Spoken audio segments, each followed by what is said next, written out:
Budget తీవ్ర నిరాశకు గురి చేసిందని మరో ఎమ్మెల్సీ వరదు కళ్యాణి అన్నారు. ప్రజలను నిట్టనిలువుగా మోసం చేశారని మండిపడ్డారు. రైతులు, మహిళలు, ఉద్యోగులు, నిరుద్యోగులను మోసం చేశారన్నారు. మహాశక్తి పథకానికి నిధుల కేటాయింపుల ప్రస్తావన లేదని అన్నారు. క్లియర్గా అర్థమైంది.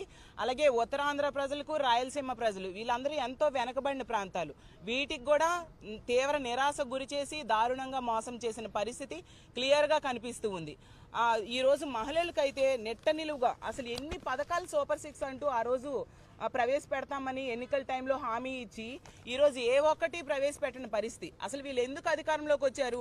గతంలో జగన్మోహన్ రెడ్డి గారు ఎంతో చక్కగా పరిపాలించేవారు, ఎన్నో పథకాలు ఇచ్చేవారు. వాటికంటే డబల్ ఇస్తాము, అంతకంటే ఎక్కువ మేలు చేస్తాము అని చెప్పి ప్రజలను నమ్మించి ఈరోజు అధికారంలోకి వచ్చారు.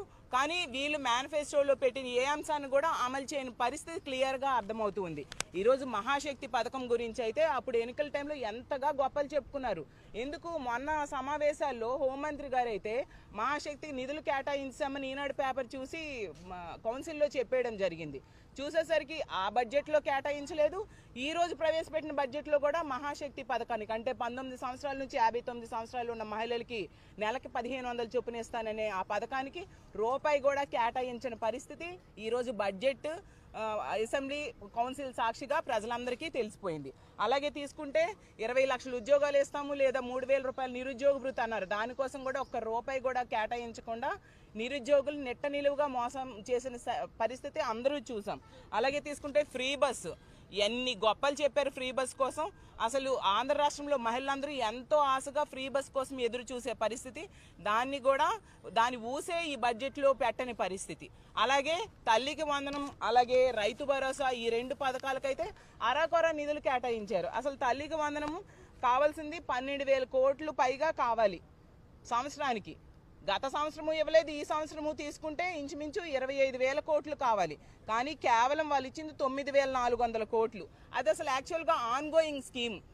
జగన్మోహన్ రెడ్డి గారే ముఖ్యమంత్రి అయి ఉంటే ఈ టైంకి చక్కగా తల్లికి వందనం మొన్న వచ్చేసేది, ఈ సంవత్సరం కూడా వచ్చేది. సో ఆ సంవత్సరం ఎగ్గొట్టమే కాకుండా ఈ సంవత్సరంలో చాలా తక్కువ నిధులు కేటాయించిన పరిస్థితి మనందరము చూసాం. అసలు గత ఏడాదేమో 5,387 కోట్లు కేటాయించారు మొన్న బడ్జెట్లో, గతసారి బడ్జెట్లో. అసలు ఆ నిధులు ఏమైపోయాయి? ఎవరికి ఇవ్వలేదు కదా తల్లికి వందనం. అలాగే తీసుకుంటే రైతు భరోసా, రైతుకేమో 20,000 ఇస్తానన్నారు. ఏది 20,000? దానికి కావాల్సింది 10,400 కోట్లు అయితే 6,300 కోట్లు కేటాయించి కంటి తుడుపు చర్యగా కేటాయించడం జరిగింది. గత సంవత్సరం ఇవ్వలేదు, ఖరీఫ్ అయిపోయింది, రబీ అయిపోయింది, అంటే 20,000 కోట్ల పైగా 2 సంవత్సరాలు కలిపి కావాలి. కానీ వాళ్ళు కేవలం ఒక సంవత్సరం కూడా సరిపోయిన అంతగా కూడా కేటాయించకుండా రైతులు నెట్ట నిలువుగా మోసం చేసిన పరిస్థితి మనం చూసాం. అలాగే దీపం కోసం అసలు గత బడ్జెట్ సమావేశాల్లో ఎన్ని గొప్పలు చెప్పారు దీపం కోసం. తీసుకుంటే 1,55,00,000 మంది ఎల్పిజి గ్యాస్ సిలిండర్స్ ఉన్న వాళ్ళు ఉన్నారు, కానీ 90 లక్షల మందికే కుదించేయడం జరిగింది. అంటే ఎంత దారుణంగా ప్రజలను మోసం చేశారో అర్థం చేసుకోండి. దానికి కూడా 4,000 కోట్లు అవసరమైతే ఈ బడ్జెట్లో 2,601 కోట్లు కేటాయించడం జరిగింది. అంటే దానికి కూడా ఎంత ఘోరంగా ఆ పథకానికి తూట్లు.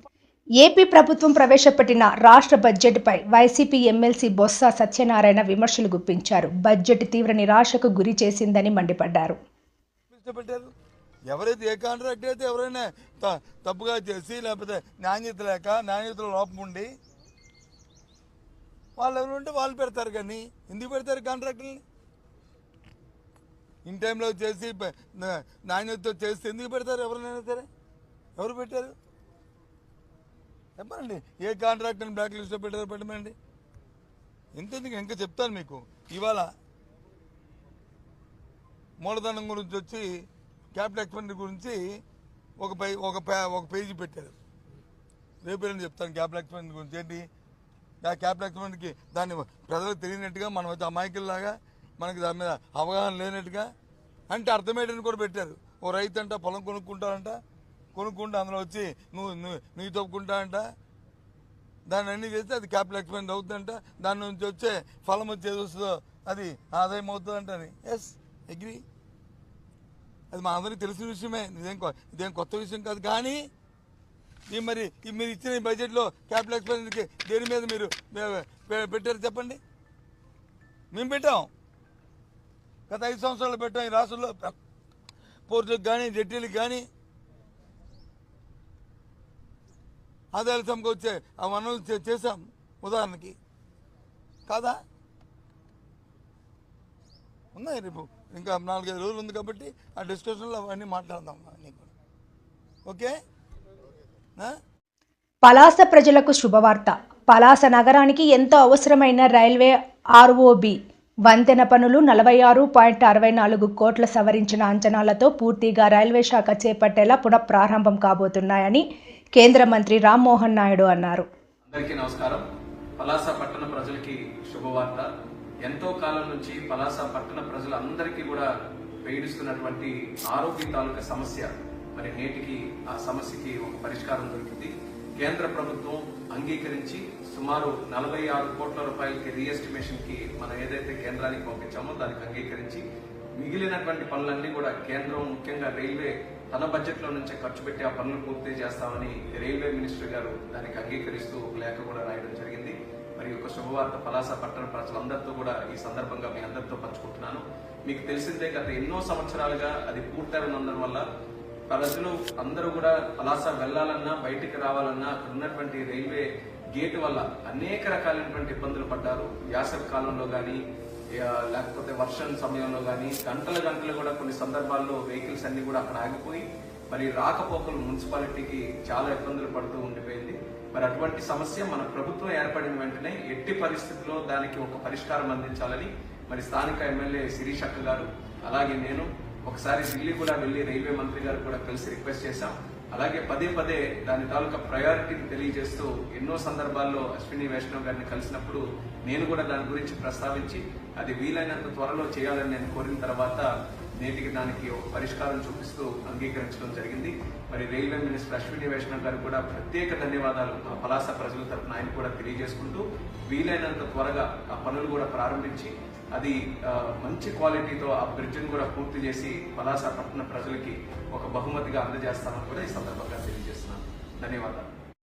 పోసాని అక్రమ అరెస్టును ఖండిస్తున్నామని మాజీ ఎమ్మెల్యే పుష్ప శ్రీవాణి అన్నారు. ప్రశ్నించే ప్రతి గొంతును నొక్కాలన్నదే కూటమి ప్రభుత్వ లక్ష్యం. కూటమి వైఫల్యాలను ప్రతిపక్ష వైసీపీ ఎండగడుతున్న సందర్భంలో మరో డైవర్షన్ కోసమే పోసాని గారిని అరెస్ట్ చేశారు. సినీ నటుడు పోసాని కృష్ణమురళి గారి అక్రమ అరెస్టుని తీవ్రంగా ఖండిస్తూ పోసాని కృష్ణమురళి గారు కూటమి ప్రభుత్వం ఫామ్ అయిన వెంటనే ఆయన ఒక ప్రెస్ మీట్ పెట్టి ఆయన ఒక స్టేట్మెంట్ ఇవ్వడం జరిగింది. నేను రాజకీయాలకి దూరంగా ఉండాలనుకుంటున్నాను, ఎటువంటి స్టేట్మెంట్స్ కానీ ఏ పార్టీ తరపున కానీ నేను మాట్లాడేటువంటి పరిస్థితి లేదు, నా వ్యక్తిగత కారణాల వల్ల నేను నిర్ణయం తీసుకుంటున్నానని చెప్పేసి ఆయన చెప్పడం జరిగింది. చెప్పి ఆయన పనులు ఆయన చేసుకున్నటువంటి నేపథ్యంలో ఈరోజు ఈ కూటమి ప్రభుత్వంలో రెడ్ బుక్ రాజ్యాంగంలోని అంశాల భాగంగా ఈరోజు పోసాని కృష్ణమురళి గారిని అక్రమంగా అరెస్ట్ చేయడం జరిగింది. ఈ అక్రమ అరెస్టులో భాగంగా ఎంత దారుణంగా ఈ రాష్ట్రంలో ఉన్నటువంటి పోలీస్ వ్యవస్థ ఉంది అనంటే, నోటీసులో 27వ తారీఖు ఉంటే 26వ తారీఖున వెళ్ళి అరెస్ట్ చేసేటువంటి పరిస్థితి. అంటే గుడ్డెద్ది చేలో పడ్డట్టుగా పైనుంచి ఆదేశాలు వచ్చినాయి కాబట్టి అక్రమ అరెస్టు చేసేయడం జరిగింది. అంటే ప్రశ్నించే ప్రతి ఒక్కరి గొంతు నొక్కాలన్నది ఈ ప్రభుత్వం యొక్క ప్రధాన లక్ష్యము.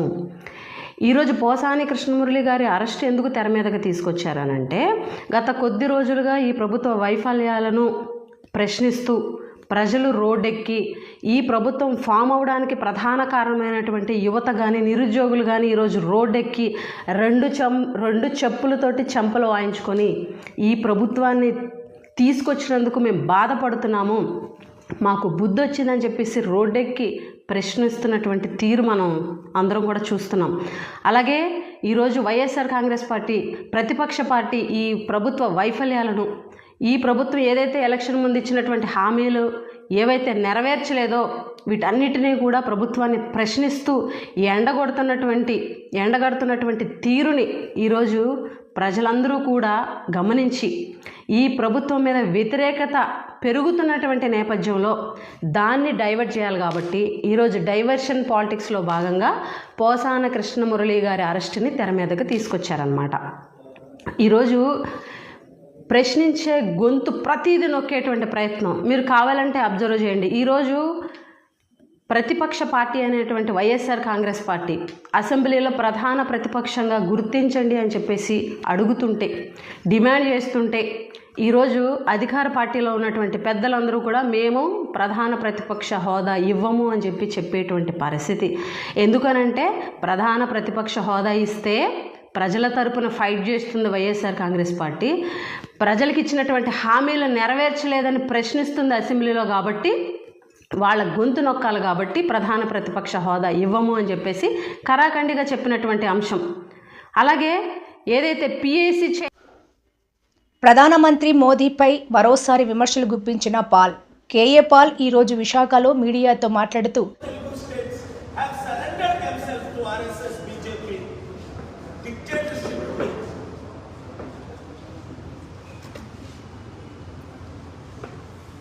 ఈ డీలిమిటేషన్ అనేది ఒక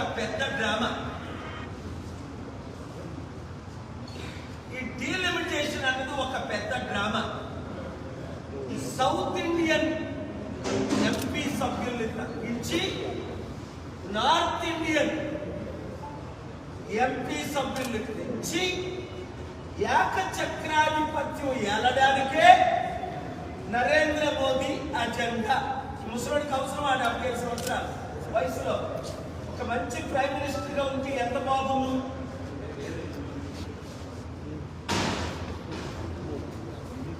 అసలు 75లో రిటైర్ అయిపోవాలి కదా వారి చట్ట ప్రకారం, బీజేపీ ఆర్ఎస్ఎస్ రూల్ ప్రకారం. దేశాన్ని ఇప్పటికే అన్ని విధాలా సర్వనాశనం చేసిన సంగతి మనకు తెలుసు. వీలైతే రేపు నేను ప్రెస్ మీట్ పెట్టి డీటెయిల్ గా చెప్తాను. ఏ దేశంలో 40 లక్షల కోట్ల విలువైన ఏ కంపెనీలు ఎవరెవరికి అమ్మేశారు, ఇంకా అమ్మడానికి ఏమీ లేకుండా మిగిలిన 13 ఎయిర్పోర్ట్ ఇంక్లూడింగ్ తిరుపతి ఎయిర్పోర్టు 100 కోట్లది ఎగ్జాంపుల్, ₹1,00,00,000కి అదానికి ఎలా అమ్ముతున్నారు. ప్రపంచం అంతా నాకు మద్దతు ఇస్తుంది. దానికి రుజువు యుక్రెయిన్ యుద్ధం కొరకు 141 మంది ఓపెన్ గా సపోర్ట్ చేయడం, 145 మంది ఆబ్సెంట్ అవ్వడం, కేవలం 4 దేశాలే రష్యాకు మద్దతు ఇవ్వడం. నేను చెప్తుంది ఈ 3 సంవత్సరాలు ఈ డీలిమిటేషన్ ద్వారా తమిళ్, తెలుగు, మలయాళం, కన్నడం భాషలు లేకుండా చేయడం ఒకటి. 2 మన ఎంపీ సభ్యుల్ని తగ్గించడం. ఉదాహరణ స్టాలిన్ చెప్పారు కదా నిన్న, డాక్టర్ స్టాలిన్ గారు 39 ఉన్నారు లోక్సభ ఎంపీ తమిళనాడులో, కేవలం 31 చేయడానికి. రెండోది, నాకు హిందీ అంటే ఇష్టం కానీ తెలుగు అంటే ఇంకా ఎక్కువ ఇష్టం. ఎందుకు? అది నా మాతృభాష. ఇప్పటికే 9 రీజనల్ మదర్ టంగ్ ఉంది హిందీ పేరట సర్వనాశనం చేసేశారు. ఆ విషయం మీకు తెలుసు. ఏ లాంగ్వేజ్ అని స్టాలిన్ గారు కూడా నిన్న ట్వీట్ చేశారు. మరి మన తెలుగు మాతృభాష మనం వదులుకోగలమా? ఇప్పుడున్న తెలుగు రాజకీయ నాయకులందరూ దద్దమ్మలో, మోదీ తొత్తులు, మోదీ చెంచాలు, మోదీ కూర్చోంటే కూర్చుంటారు. అందుకే ఒకప్పుడు ఎంపీ ఉండవల్లి అరుణ్ కుమార్ కూడా అన్నాడు, 25 సీట్లు ఆంధ్రప్రదేశ్లో వైసీపీ గెలిచినా, టీడీపీ గెలిచినా, బీజేపీ గెలిచినట్టే బీజేపీ ఖాతాలో.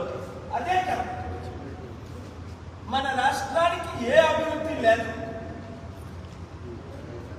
స్టీల్ ప్లాంట్ 8 లక్షల కోట్లు దమ్మిస్తుంటే 5 ఆర్డర్లు తీసుకొచ్చి ఆపిన వ్యక్తి నేను ఒకనే. ఇప్పటికి కూడా స్టీల్ ప్లాంట్. తల్లికి వందనంపై కీలక ప్రకటన చేసిన కూటమి ప్రభుత్వం. ఈ పథకం అమలుకు 2025-26 విద్యా సంవత్సరానికి గాను 9,407 కోట్లు కేటాయించినట్లు మంత్రి పయ్యావుల కేశవ్ చెప్పారు.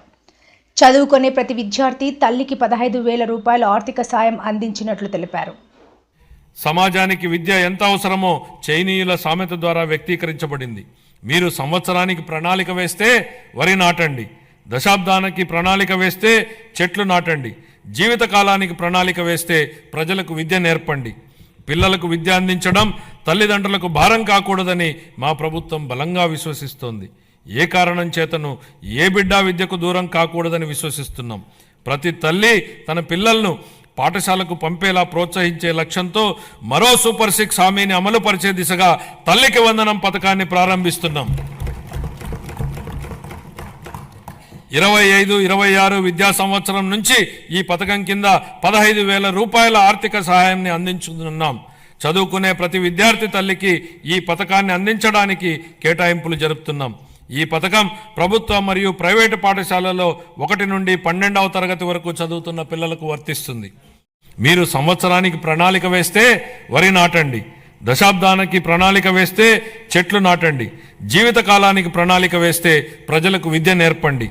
పిల్లలకు విద్య అందించడం తల్లిదండ్రులకు భారం కాకూడదని మా ప్రభుత్వం బలంగా విశ్వసిస్తోంది. ఏ కారణం చేతను ఏ బిడ్డ విద్యకు దూరం కాకూడదని విశ్వసిస్తున్నాం. ప్రతి తల్లి తన పిల్లలను పాఠశాలకు పంపేలా ప్రోత్సహించే లక్ష్యంతో మరో సూపర్ 6 హామీని అమలు పరిచే దిశగా తల్లికి వందనం పథకాన్ని ప్రారంభిస్తున్నాం. 25-26 విద్యా సంవత్సరం నుంచి ఈ పథకం కింద 15,000 రూపాయల ఆర్థిక సహాయాన్ని అందించుతున్నాం.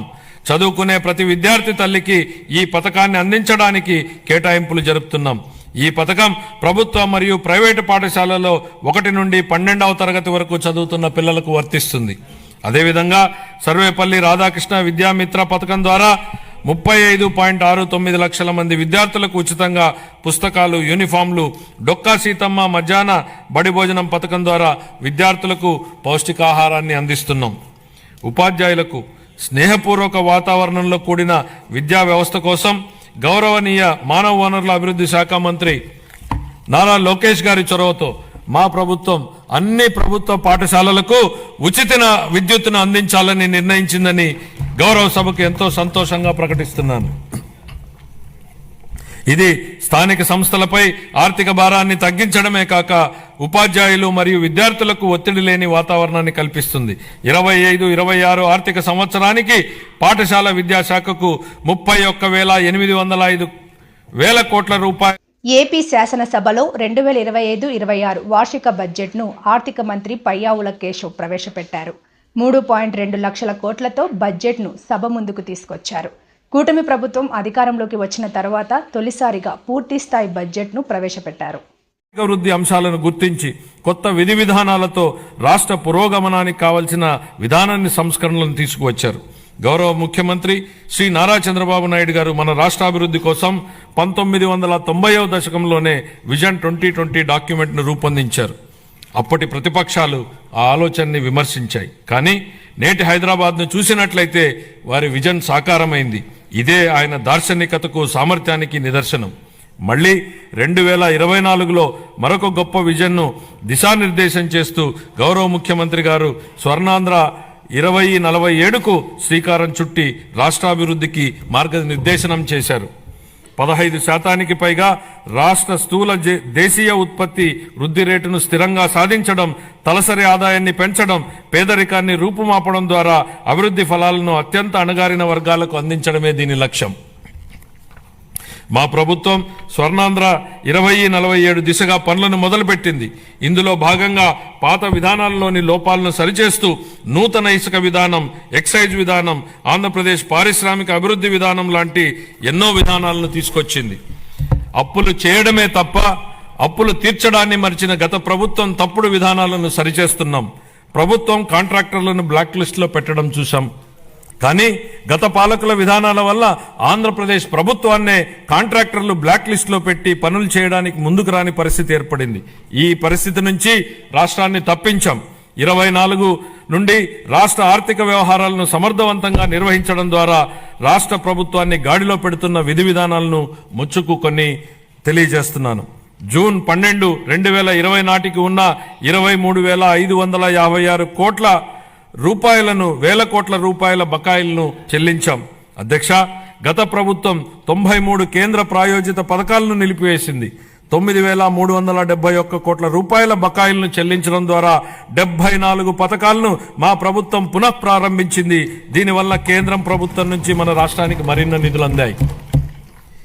నీటిపారుదల, రహదారులు మరియు ఇతర పనులకు సంబంధించి 12,735 కోట్ల రూపాయల బకాయిలను చెల్లించడం వల్ల రాష్ట్ర ఆర్థికాభివృద్ధి పునరుత్తేజితమైంది. పంచాయతీలు మరియు మున్సిపాలిటీలను బలోపేతం చేయడానికి 2,793 కోట్ల రూపాయల ఆర్థిక సంఘం నిధులను మా ప్రభుత్వం చెల్లించింది. ఎన్టీఆర్ భరోసా, ఎన్టీఆర్ వైద్య సేవ మరియు దీపం 2.0 పథకాలకు 31,613 వేల కోట్ల రూపాయల్ని మా ప్రభుత్వం విడుదల చేసింది. మన రాష్ట్ర అభివృద్ధికి ఎన్డీఏ కట్టుబడి ఉంది. గౌరవ ప్రధానమంత్రి శ్రీ నరేంద్ర మోడీ గారి సహకారంతో